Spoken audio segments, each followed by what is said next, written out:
pecadores, ahora y en la hora de nuestra muerte. Amén. San Pablo, Ruega por nosotros. San Gabriel, Ruega por nosotros. envía, Señor, el Espíritu Santo prometido por tu Hijo para llegar al conocimiento de toda la verdad. Así sea. Amén. Comenzamos. ¿Qué carta vamos a leer? A los Efesios.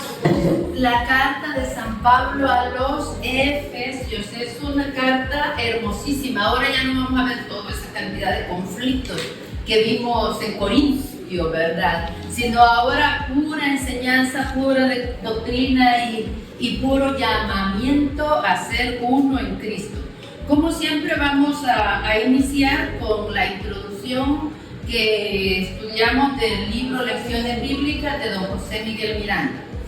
Él nos dice que el primer siglo de la era cristiana, Éfeso era considerada como la primera ciudad de Asia, aunque en realidad era Pérgamo, la que seguía siendo la capital oficial. Pero es que su relieve comercial, intelectual y aún religioso era muy grande. Si recordamos el capítulo 19 de Hechos de los Apóstoles, ahí inicia cuando Pablo llega a Éfeso y pregunta: ¿han oído hablar del Espíritu Santo? Y le responden los efesios, ¿verdad? No sabemos ni qué es eso, ni quién es eso. Y luego otro recuerdo en el capítulo 19 es que caló tanto el mensaje en los efesios que los orfebres, los que hacían los ídolos y estos, vieron peligro en su negocio y armaron una gran revuelta contra Pablo, que tuvo que venir el secretario de la ciudad a apaciguarlos, a razonarles de que Pablo no había hecho nada contra el gran templo de Artemisa, porque si hacen memoria recordarán que ellos por 2 horas estuvieron gritando que Artemisa era el gran templo de Artemisa, era de los efesios. Entonces caló mucho el mensaje de Pablo. Y en esta carta vamos a ver que no trata de conflictos, sino de más enseñanzas. Pablo evangelizó esta ciudad y la consolidó en la fe hasta edificar una de las comunidades cristianas más perfectas, como así lo proclama en la carta que les escribe. Figúrense que nosotras todas vamos a distintas parroquias, ¿verdad? Que pudiéramos decir nosotros estamos en una de las parroquias más perfectas. El tema central de esta epístola es la iglesia como cuerpo de Cristo. Acuérdense que aquí ya entramos a las cartas cristológicas. Terminamos las primeras 4 cartas que eran soteriológicas. ¿Alguien todavía recuerda qué quiere decir soterio? Soteriológicas. Salvación. La salvación de la clase. Entonces, quiere decir salvación. Las primeras 4 cartas nos hacen mucho énfasis en la salvación. Y aquí que son a los romanos, las 2 a los corintios y a los gálatas. Ahora entramos con la carta a los efesios a las cartas cristológicas, o sea, deducimos, ¿verdad? En estas cartas el centro va a ser Cristo y nos va a enseñar mucho sobre la figura de Cristo. Casi los primeros capítulos serían como su propio evangelio, ¿verdad?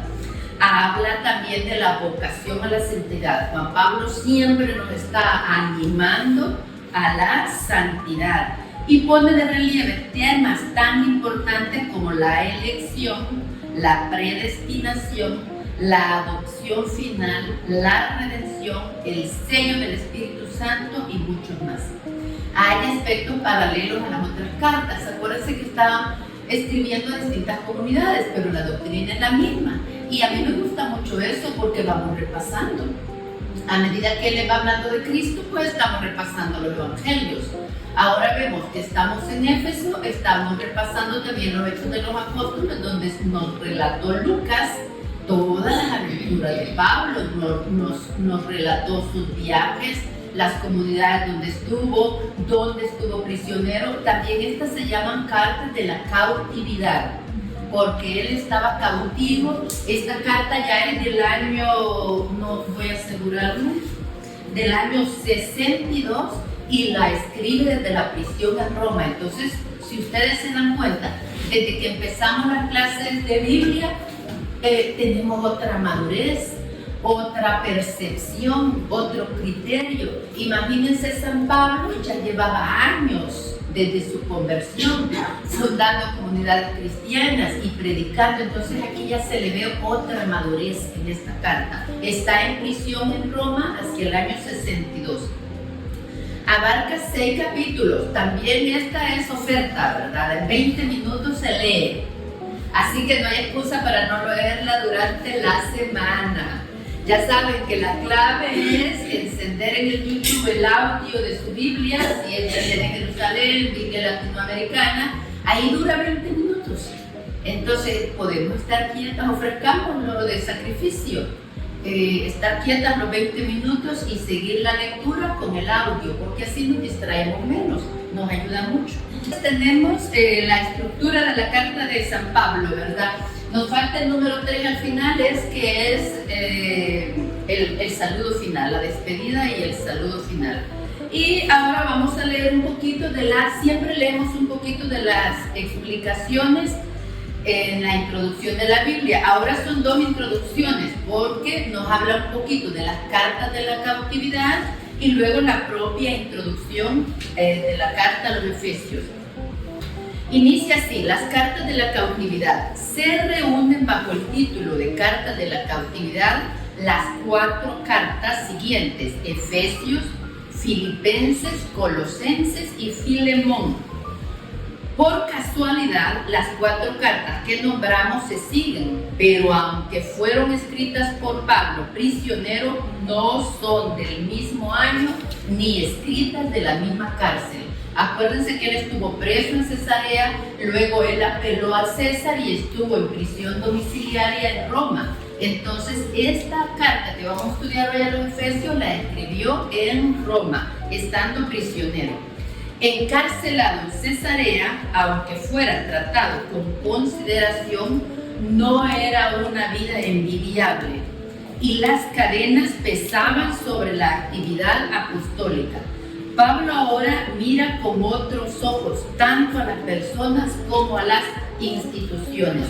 Y en estas circunstancias se produce mucho más que una revisión teológica, el acceso a una nueva conciencia espiritual. Simplificando un poco, se podría decir que hasta entonces Pablo había conservado el vocabulario y las imágenes de Dios en el Antiguo Testamento. El Dios monarca y juez que reside en el cielo o que envía a la condenación. Este marco legalista y judío se ubicarán para Pablo el descubrimiento de Dios Padre y las experiencias del Espíritu con su creatividad y su presencia interior. Pasa, ¿verdad? En realidad todos tenemos que hacer esa transición del Dios castigador del Antiguo Testamento al Dios misericordioso del Nuevo Testamento, sin abusar de su misericordia, ¿verdad? Pero ahora Pablo, que nos ha hablado en contra de la ley, nos da un sinfín de modelos de vida que tenemos que seguir. Entonces no es que vamos a abusar de la misericordia de Dios y vivir el libertinaje que nos querramos, sino que nuestro modelo es Cristo. Ya no vamos a seguir la ley, vamos a seguir nuestro modelo, y entonces la exigencia es mayor, no es menor como nosotros podríamos suponer cuando él habla en contra de la ley.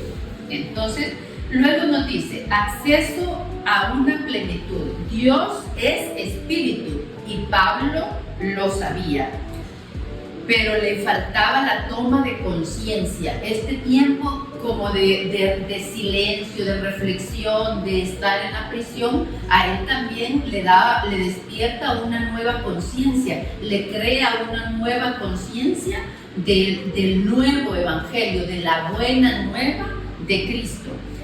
Solo quiso combatirla, o bien le sugirieron una manera más amplia de concebir las relaciones de Dios o del universo. Cuando Pablo denuncia, ¿verdad? Y retoma términos y especulaciones que se daban en la región de Efeso. Entonces él hace un desarrollo muy especial en esta doctrina.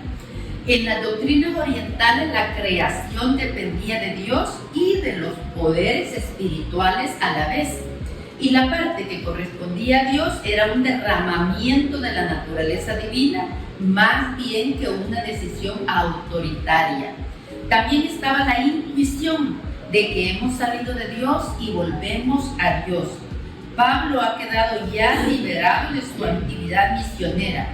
Mientras se alargan los plazos y se prolongan los días de su cautividad, su experiencia espiritual le abre una visión nueva de la existencia, del tiempo y de la redención. Porque no es que deseemos estar en prisión, ¿verdad? De ninguna manera.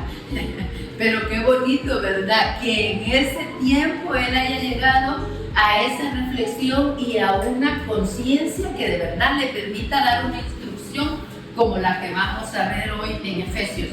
Yo siempre escucho muchos audios de sacerdotes de cada uno de estos libros que leemos. Y me gusta mucho los audios de un sacerdote que se llama Everardo Casares. Si ustedes ponen en YouTube Introducción a los Efesios, Everardo Casares, dura 12 minutos. Y él dice que para predicar le fascina Corintios y para meditar Efesios.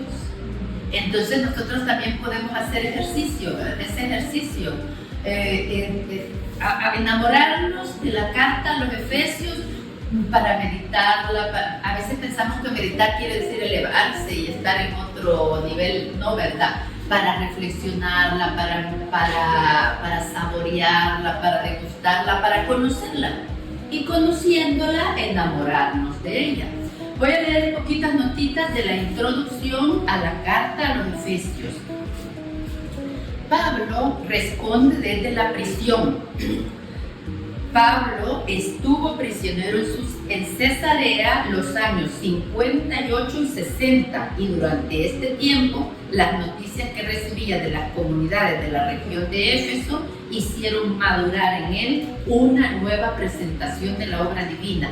Figúrense que Pablo había fundado esa comunidad, ¿verdad? Y le venían noticias de que era una de las más perfectas. Entonces también como que él elevó más su instrucción para ellos. Retoma y desarrolla el plan de Dios que desde tiempo atrás había comprendido en una revelación. Cristo, el primogénito de Dios, está en el centro y el mundo fue creado para que en él emerja el hombre nuevo. Una sola familia en Cristo. Son dos cosas que va a hacer énfasis otra vez San Pablo en esta carta, ¿verdad? El hombre nuevo y el hombre viejo, la nueva humanidad y la vieja humanidad que cada uno tiene que ir transformando en sí mismo. Todo cristiano está llamado a vivir desde ya ese llamado a una vida santa y responsable. Yo no sé, habría que ver cada mamá, ¿verdad? Cuánto le pide a Dios que sus hijos sean responsables. Que sean responsables, porque eso de verdad que agrada a la mamá y al papá, ¿verdad? Que su hijo desde pequeñito muestre señales de responsabilidad. Entonces ese es el llamado uno de los tantos llamados que hace San Pablo en esta carta, a la unidad, a la nueva humanidad, pues a la conversión. Y aquí no se resuelven problemas de fondo, ¿verdad? Sino que ya hay una nueva madurez en Pablo, una nueva conciencia. Y primero, en los primeros capítulos, expone de un modo trascendental la doctrina de Cristo. Y deja en segundo lugar ya de la segunda mitad de esta carta, ya mensajes prácticos, ideas prácticas para que nosotros vayamos renovando nuestra humanidad hasta convertirnos en templos vivos. Bueno, vamos ya al capítulo 1 que inicia con un himno, con una alabanza. No sé si está en los versículos que marqué y que vamos a leer, pero por si acaso no está, uno de los grandes llamados que nos hace aquí San Pablo era cantar. Entonces quizás nosotros no andamos a veces tan alegres como para cantar, ¿verdad? Pero también tenemos alabanzas de adoración así más sosegadas. Busquemos versos o coros de las alabanzas que nos gustan para irlas tarareando durante el día, porque es uno de los llamados a cantar. Muy bien, capítulo 1, versículo 3. Carta de Pablo, siempre se identifica, ¿verdad? Versículo 1, carta de San Pablo, carta de Pablo, apóstol de Cristo Jesús, por voluntad de Dios, a los santos que en Éfeso están y perseveran en Cristo. Reciban gracia y paz de Dios, nuestro Padre, y de Jesús el Señor. La semana pasada hicimos este propósito, ¿verdad? Cuando saludar en el WhatsApp a los seres queridos, les saludemos así como Pablo. ¿Alguien se acordó? No, bueno, volvemos a hacer el propósito para esta semana. Versículo 3, aquí ya empieza el plan divino, que lo tenemos aquí anotado, ¿verdad? En el cuerpo de la doctrina, plan divino de la salvación. Bendito sea Dios, Padre de Cristo Jesús nuestro Señor, que nos ha bendecido en el cielo, en Cristo, con toda clase de bendiciones espirituales. Si nosotras, ¿verdad?, también nos ponemos una tarde que estemos sosegadas y tranquilas, ahí en el jardín, bajo un arbolito a la sombra, y empezamos a escribir, ¿verdad?, todas las bendiciones, todas las gracias, todos los favores que Dios nos ha hecho en la vida.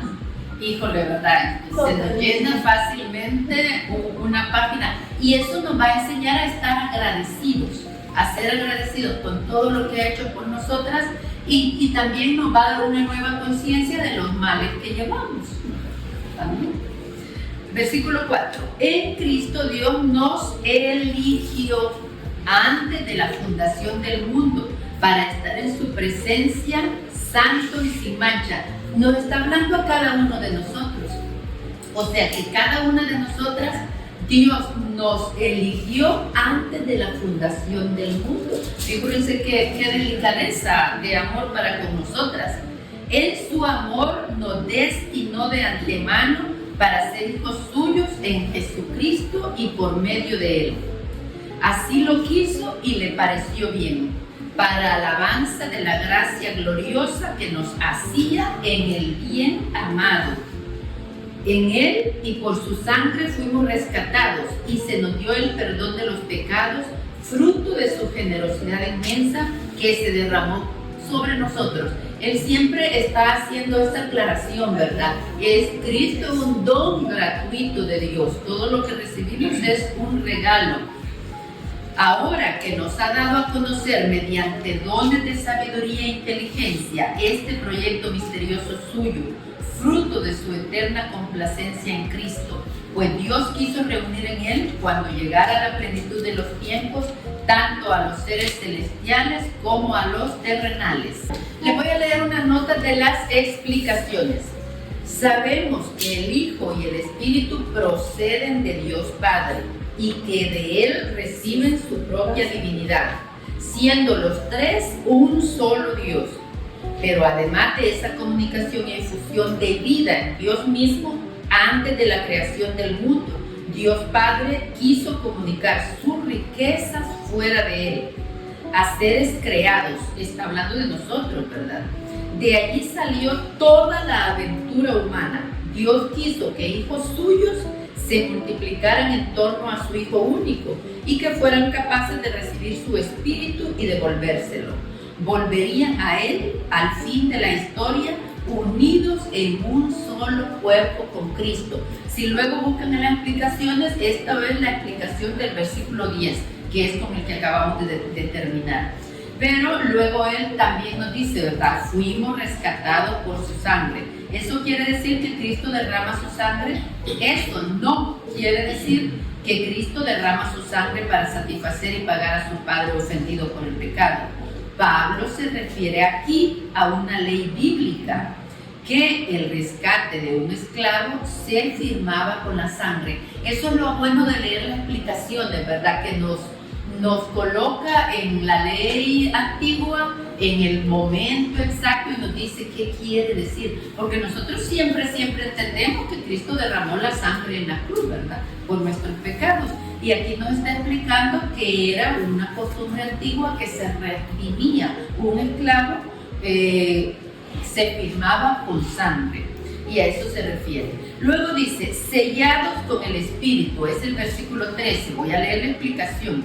Los judíos eran marcados en la carne como un sello por la circuncisión, Este rito certificaba su consagración a Dios.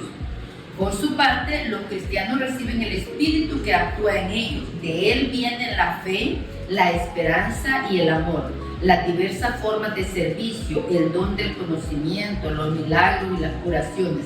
Esos dones son la prueba más evidente de que hemos llegado a ser hijos de Dios. Estos dones son también un anticipo de todas las maravillas que Dios nos tiene reservadas. Luego en el versículo 5, nos destinó de antemano. Es el equivalente que leemos en Romanos 8:29. No podemos soslayar el término predestinación. Muchos han utilizado en el pasado ese término de manera distinta a Pablo. En realidad estamos sometidos al amor y a las bendiciones que solo esperan nuestra respuesta. Dios solo espera nuestra respuesta a todo el amor y todas las bendiciones que derrama todos los días sobre toda la humanidad. Entonces eso es lo que nos hace diferentes al resto, ¿verdad? Que nosotros le respondemos sí al Señor. Vamos a ver el segundo puntito, triunfo y supremacía de Cristo. Seguimos en el capítulo 1, versículo 15. He sabido cómo ustedes viven la fe según Cristo Jesús y el amor para con todos los santos, por lo que no dejo de dar gracias a Dios y de recordarlos en mis oraciones. Que el Dios de Cristo Jesús, nuestro Señor, el Padre que está en la gloria, se les manifieste dándolos espíritu de sabiduría y de revelación para que los puedan conocer, ¿verdad? Versículo 15. Y en la explicación dice, he sabido cómo viven la fe y el amor para con todos los santos. Pablo se regocija de la fe de los efesios, pero ora además para que tengan esperanza, que será la fuente del dinamismo. Describe los pasos de la esperanza: conocer al Padre, apreciar la herencia reservada a los santos, comprender con qué fuerza Dios actúa para llevarnos a la realización de esa esperanza. Vamos a continuar aquí, versículo 18, porque Pablo nos está teniendo deseos santos para con los efesios, ¿verdad? Y ahora mismo pues para nosotras. Capítulo 1, versículo 18, que les ilumine la mirada interior para apreciar la esperanza a la que han sido llamados por Dios. Qué bonitos deseos tiene para nosotros Pablo, ¿verdad? Lo voy a repetir. Que les ilumine la mirada interior. Esto nos sirve para pedir por nuestros seres queridos. Señor, ilumínale su mirada interior para apreciar la esperanza a los que han sido llamados por Dios. La herencia tan grande y gloriosa que reserva Dios a sus santos y la fuerza incomparable con que actúa en favor de los que creemos. Es la misma fuerza todopoderosa que actuó en Cristo cuando lo resucitó de entre los muertos y lo hizo sentar a su derecha en la morada celestial. Ella es su cuerpo y en ella despliega su plenitud el que lo toma todo en todos. Nosotros somos, ¿verdad?, parte del cuerpo de Cristo. Y luego entramos al capítulo 2 y ya entramos a la gracia. Por gracia han sido salvados. Ya lo vimos en las cartas anteriores. Lili, estamos en el Efesios 1, Efesios 2. Vamos a empezar el capítulo 2. Gracias. Ustedes estaban, aquí está hablando a los gentiles. Ustedes estaban muertos a causa de su falta y sus pecados. Con ellos seguían la corriente de este mundo y al soberano que reina entre el cielo y la tierra, el espíritu que ahora está actuando en los corazones rebeldes. De ellos éramos también nosotros y nos dejamos llevar por las codicias humanas, obedeciendo los deseos y propósitos de la carne, gente reprobada como los demás. Pero Dios es rico en misericordia. Con qué amor tan inmenso nos amó. Estábamos muertos por nuestras faltas y nos hizo revivir con Cristo. Por pura gracia ustedes han sido salvados. Por puro amor de Dios, por puro favor de Dios. Con Cristo Jesús, Él nos resucitó y nos sentó en la morada celestial.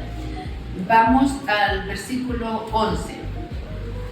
Cristo es nuestra paz. Aquí ya nos está empezando a hablar de la reconciliación entre judíos y gentiles. El versículo 11, capítulo 2. Acuérdense de que fueron gente pagana los que se llaman a sí mismos circuncisos. Por una circuncisión quirúrgica los llamaron a ustedes incircuncisos. En aquel tiempo no esperaban un Mesías, no tenían parte en el pueblo de Israel y no les correspondían las alianzas de Dios ni sus promesas. Ustedes vivían en este mundo sin esperanza y sin Dios. Pero ahora, en Cristo Jesús y por su sangre, ustedes que estaban lejos han venido a estar cerca. Voy a leerles en la explicación. Aquí tenemos otro aspecto de la condición humana sin Cristo. La muerte va junto con las divisiones. Antes de Cristo los hombres estaban divididos y no conocían a nuestro Padre común. Como no estaban maduros para una unión rápida en la verdadera fe, Dios lo tuvo en cuenta cuando preparó la venida de Cristo, eligió un pueblo y para evitar que los errores de los paganos contaminaran a los suyos, los separó por una ley que les prohibía cohabitar con otros pueblos. Esto es parte del plan de Dios, ¿verdad? Los gentiles, los judíos se contaminaban si interactuaban con los gentiles y era parte del plan, ¿verdad? Irlos puliendo, como cuando Cristo viene y nos dice, sí se puede cumplir la ley de Dios. Entonces ya los israelitas ya eran como un ejemplo para el resto de las naciones que estaban incluidas en el plan de salvación desde el principio, pero Dios llama primero al pueblo de Israel como para irse mostrando en él y que luego que fuera la masa que fermentara a todas las demás naciones.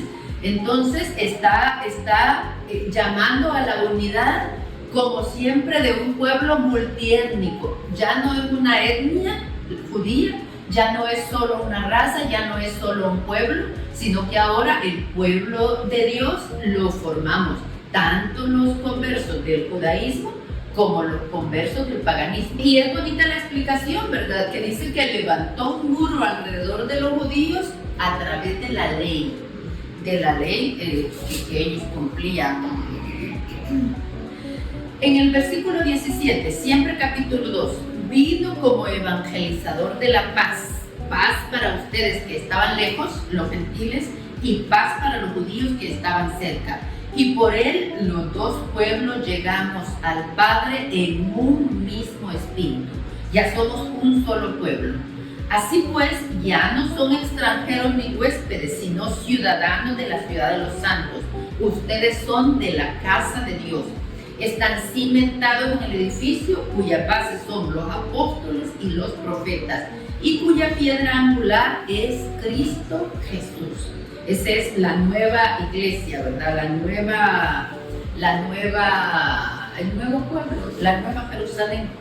En las explicaciones encontramos la unidad en la iglesia no es uniformidad. En la iglesia no somos iguales, aunque ahora estamos en El Salvador, ¿verdad? Todos somos salvadoreños y podríamos decir tenemos unas mismas costumbres, una misma cultura, pero al encontrarnos en los ministerios, sirviendo en las parroquias, nos damos cuenta que seguimos siendo muy diferentes, ¿verdad? Diferentes criterios, diferentes puntos de vista y tenemos que llegar a la unidad desde nuestra diferencia. Porque eso es lo que nos pide Pablo, unidad, no uniformidad. Ustedes dicen son de la casa de Dios, es decir, que son de la familia de Dios. Somos parte de la familia de Dios. Y por eso también luego el llamado tan exigente, ¿verdad? A ser mejores cada día, porque si nos sentimos hijos de Dios, claro que tenemos que estar constantemente mejorando para honrar a nuestro Padre, ¿verdad? Vamos al capítulo 3, ya es este puntito que dice, Pablo, ministro del misterio de Cristo. Capítulo 3, versículo 14. Pensando en todo esto, doblo las rodillas en presencia del Padre, al que se refiere toda patria o familia en el cielo o en la tierra, que Él se digne, según la riqueza de su gloria, fortalecer en ustedes por su espíritu al hombre interior. Nos empieza a hacer énfasis, ¿verdad?, de cómo debemos ir puliendo cada día nuestro ser interior.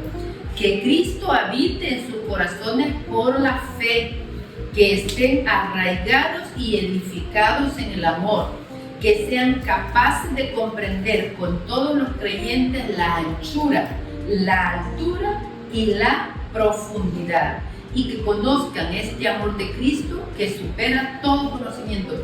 Qué bueno que nosotros estamos haciendo este esfuerzo de estudiar la Biblia, ¿verdad? Porque de otro modo, con una misa dominical, y que por nuestra falta de formación vamos a estar más distraídos, más idos, más aburridos, que poco podemos comprender la anchura, la altura y la profundidad de Dios.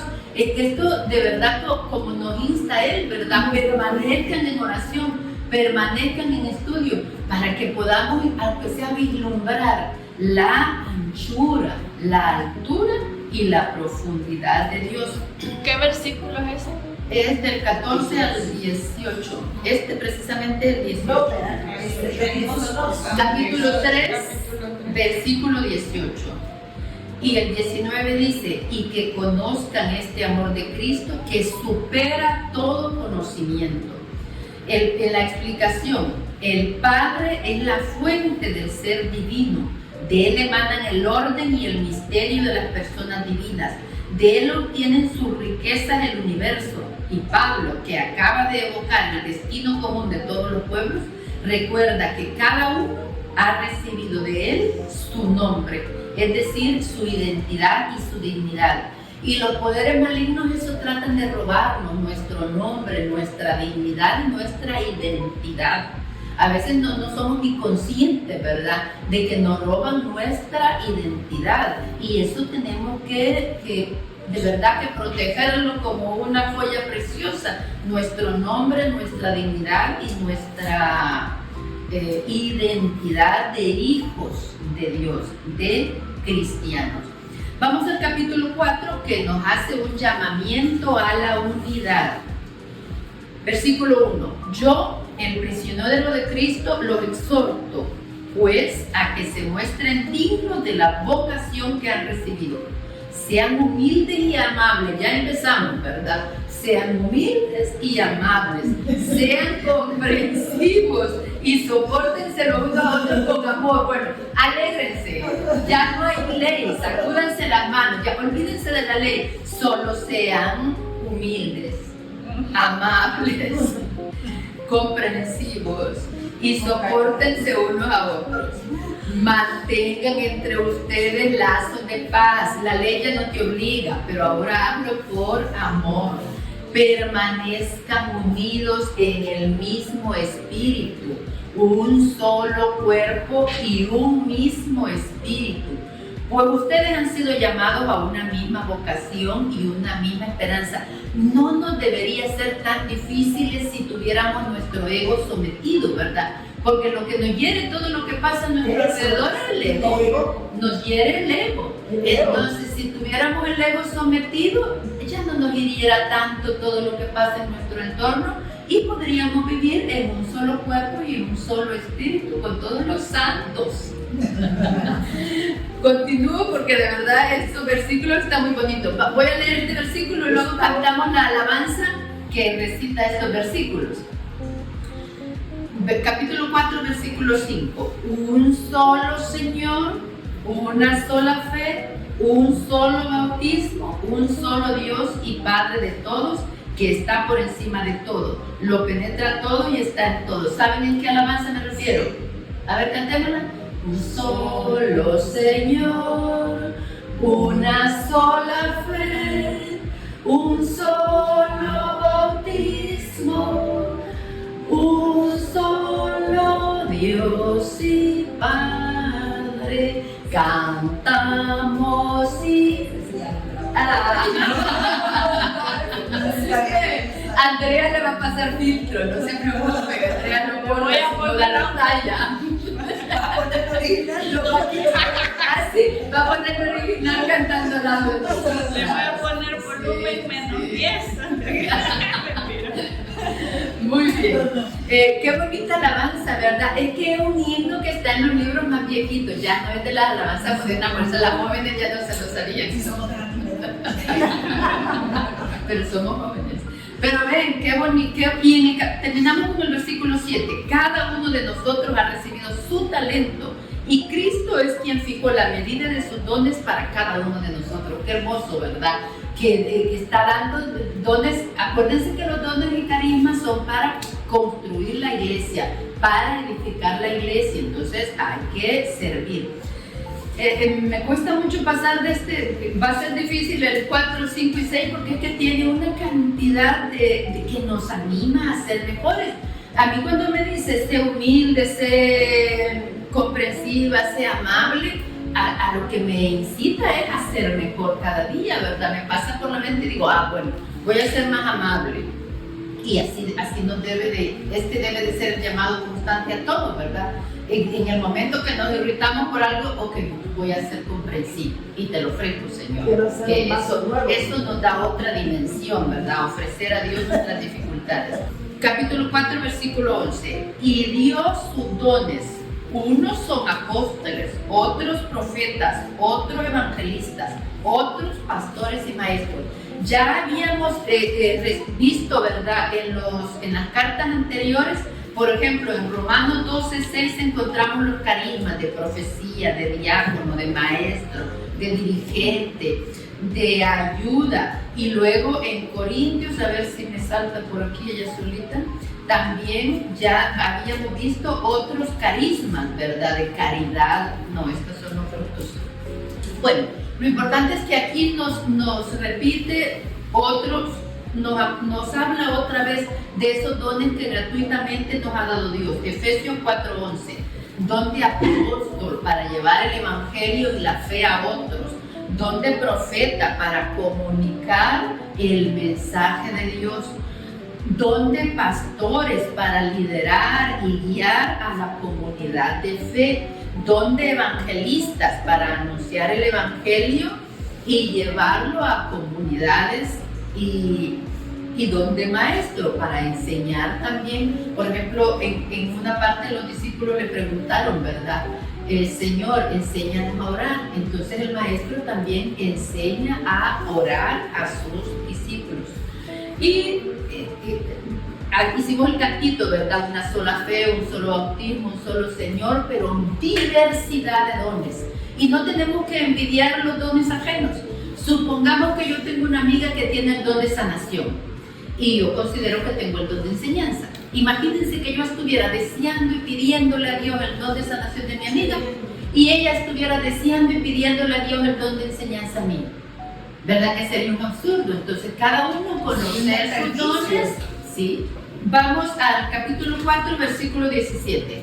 Revístanse del hombre nuevo. Esto ya lo vimos en alguna carta anterior, ¿verdad? Todos esos malos hábitos, ir dejándolos uno a uno, trabajando uno a uno los malos hábitos, empezando por el peor, ¿verdad? Y introduciendo ese vacío que deja el mal hábito, introducir un buen hábito. Capítulo 4, versículo 17. Revístanse del hombre nuevo, vida nueva. Les digo pues, y con insistencia les advierto en el Señor, que no imiten a los paganos, que se mueven por cosas inútiles. Todavía podríamos aplicar a nosotros esto, ¿verdad? No imiten a los malvados. ¿Por qué imitan a los peores de su entorno? Hay que tratar de imitar a los mejores. Versículo 18. Su inteligencia, la de ellos, ¿verdad?, está en tinieblas.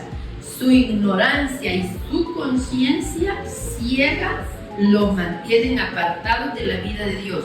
Y nosotros que invitamos a gente a venir a la clase, a venir a la iglesia, a venir al ministerio, y esta gente en decirnos no. O la invitamos a ir a la misa y esta gente en decirnos no. Entonces, están en otra conciencia, tampoco hay que ponerse en ira con ellos, ¿verdad? Porque están en otra conciencia. Hay que orar por ellos si nos interesan mucho y atraerlos con nuestro testimonio.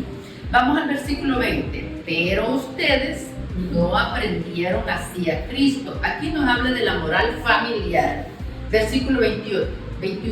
Si es que de veras fueron enseñados y formados según Él, sabiendo que la verdad está en Jesús, se les pidió despojarse del hombre viejo al que sus pasiones van destruyendo, pues así era la vida que llevaban, y renovarse por el Espíritu desde dentro. Revístanse pues del hombre nuevo, el hombre según Dios, que Él crea en la verdadera justicia y santidad. Otro tema que hay que acostumbrarnos, ¿verdad? A ser justos, a vivir la justicia. Por eso, no más mentiras, que todos digan la verdad a su prójimo. Ya repitiéndolo, yo creo que todos los días de estos 2000 años se ha repetido este versículo en algún lugar del mundo, ¿verdad? No más mentiras. ¿Será que ya no hay más mentiras en la humanidad? El llamado sigue siendo actual, ¿verdad? No más mentiras, que todos digan la verdad a su prójimo, ya que todos somos parte del mismo cuerpo. Enójense. Acuérdense que la ira es una pasión natural. Enójense, pero sin pecar. Que el enojo no le dure hasta la puesta del sol, pues de otra manera se daría lugar al demonio. Una de las claves seguras con el enojo es que mientras no controles tu emoción, no vas a controlar la situación. A mí me gustan mucho las frases así sintéticas, ¿verdad? Así es. Si quieres controlar la situación, controla tu emoción. En la ira no vas a poder resolver nada, solo se empeora todo. Entonces retirarse, tomarse tiempo y controlar la emoción. Porque si actuamos desde la emoción, racional no va a ser. Versículo 28, capítulo 4. El que robaba, que ya no robe. Y ahí también nos vamos puliendo, ¿verdad? Porque a veces pensamos que llevarnos una hoja del trabajo no es robo, pero es que aquí no está dando medidas. Entonces, si te robaba una hoja en el trabajo, pues ya no te la robes. Si te robabas, servilletas para llevarte para la casa, ya no te las robes. Si te robaban los lápices y los bolígrafos, ya no te los robes. Y por supuesto, estas son cosas, ejemplos que nos pueden pasar en nuestro día a día, pero por supuesto que hay cosas más grandes, ¿verdad? El mensaje claro es, el que robaba, que ya no robe, sino que se fatigue trabajando con sus manos en algo útil, y así tendrá algo que compartir con los necesitados. Qué hermoso, ¿verdad? En vez de robar, trabajar y tener suficiente para nosotros y para dar. Este es el mensaje cristiano. 29. No salga de su boca ni una palabra mala. Eso está bien, eso sí.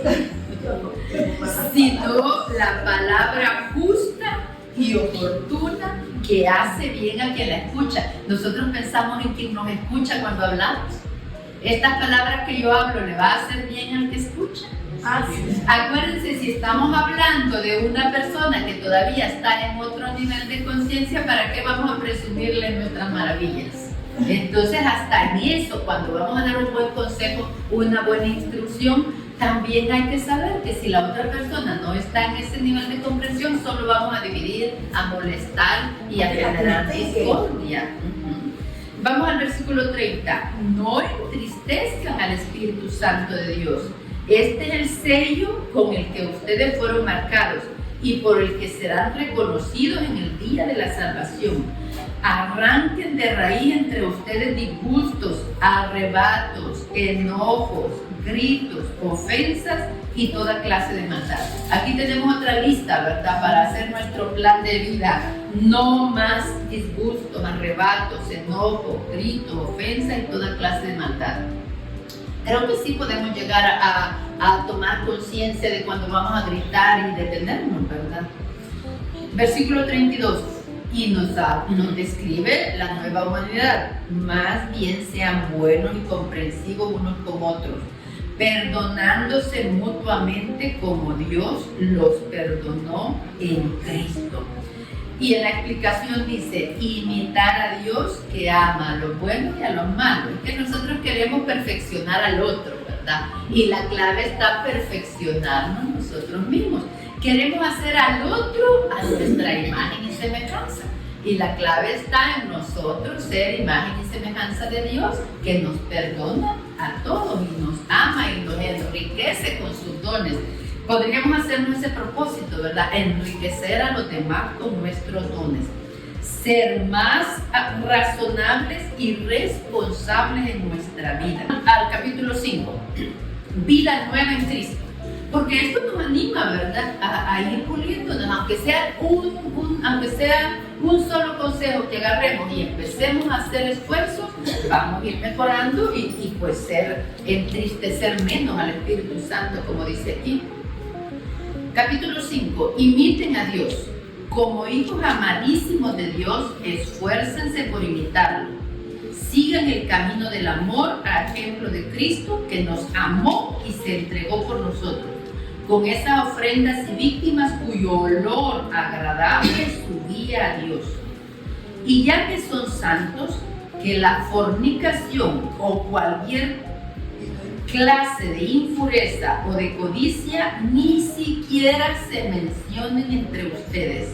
Lo mismo se diga de las palabras vergonzosas, de los disparates y las tonterías. O sea que hasta las bobadas que decimos hay que ir tratando de sacarlas. Sépanlo bien, ni el corrompido, ni el impuro, ni el que se apega al dinero, que es servir a un Dios falso, tendrá parte en el reino de Cristo y de Dios. O sea, el premio es grande, ¿verdad? Pero también el reto es grande. Voy al capítulo 9. Pórtense como hijos de la luz, con bondad, justicia y según la verdad, pues esos son los frutos de la luz. Bondad, justicia y verdad. Bondad, justicia y verdad. Mantengámonos en ese camino, ¿verdad?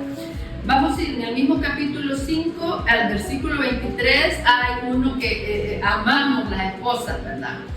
El hombre es cabeza de la mujer, como Cristo es cabeza de la iglesia, cuerpo suyo, del cual es asimismo Salvador.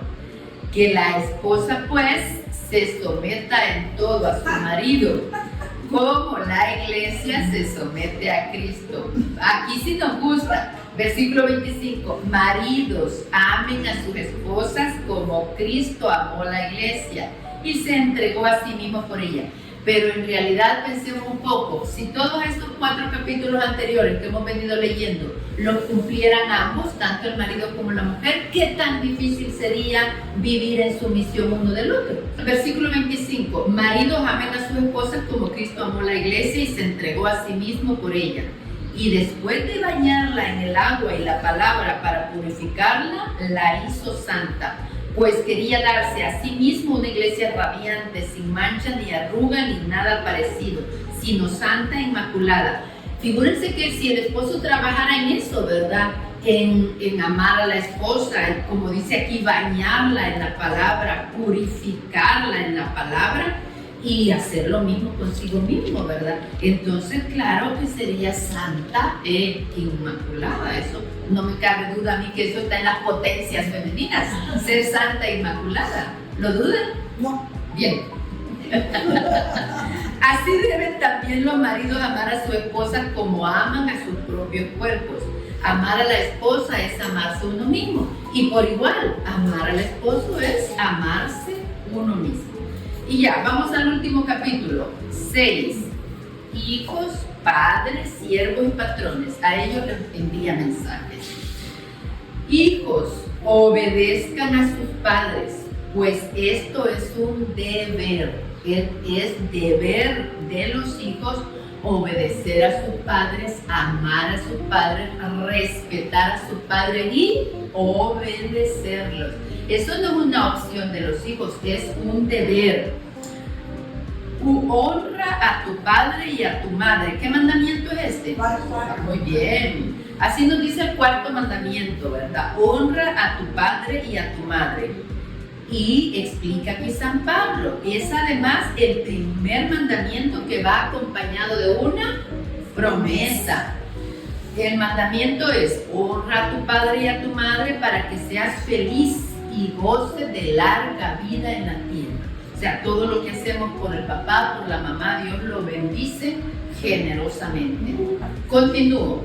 También los papás tienen deberes con los hijos. Y no cabe ninguna duda, ¿verdad? Toda la educación, la manutención, pero todo, cuidarlos, mantenerlos, educarlos, darles bienestar, salud, recreación, bueno, todo eso que hacemos en el día a día. La teología también reconoce dos grandes deberes de los padres con los hijos: respetar su vocación y darle buen ejemplo. Esos son también, ¿verdad?, deberes de los padres para con sus hijos. A veces cuando ya los hijos están mayores, ¿verdad?, también se puede invertir esto, ¿verdad? Mamá, honra a tus hijas, porque como ahora el mundo está tan suelto, que también a veces hay que decir, ¿verdad? Padre, honra a tus hijos.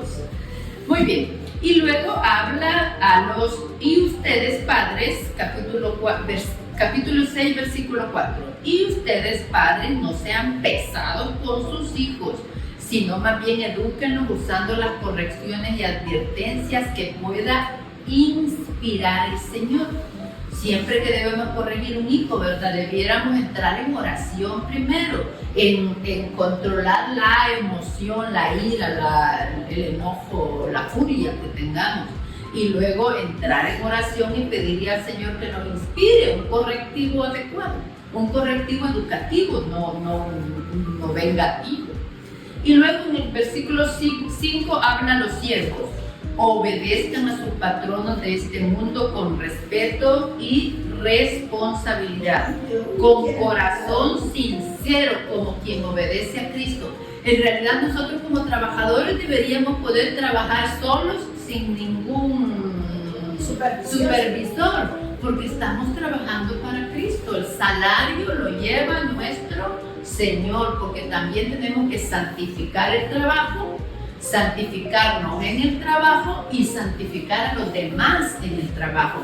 Y eso estamos acumulando salario allá en el cielo, ¿verdad? Es importante. Entonces, siervos, obedezcan a sus patrones de este mundo con respeto y responsabilidad. En el versículo 6 dice: no se fijen en si son vigilados o si ganarán consideración, pues ustedes son siervos de Cristo que hacen con gusto la voluntad de Dios.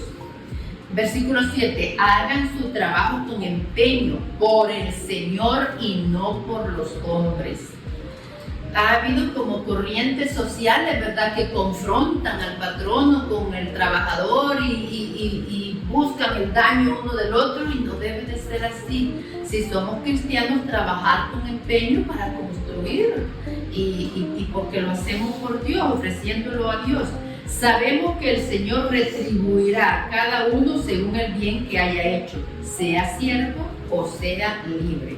Y ustedes, patronos, actúen con sus siervos de la misma manera y dejen a un lado las amenazas. Tengan presente que ellos y ustedes tienen en el cielo un mismo Señor y que ese no hace distinción de personas.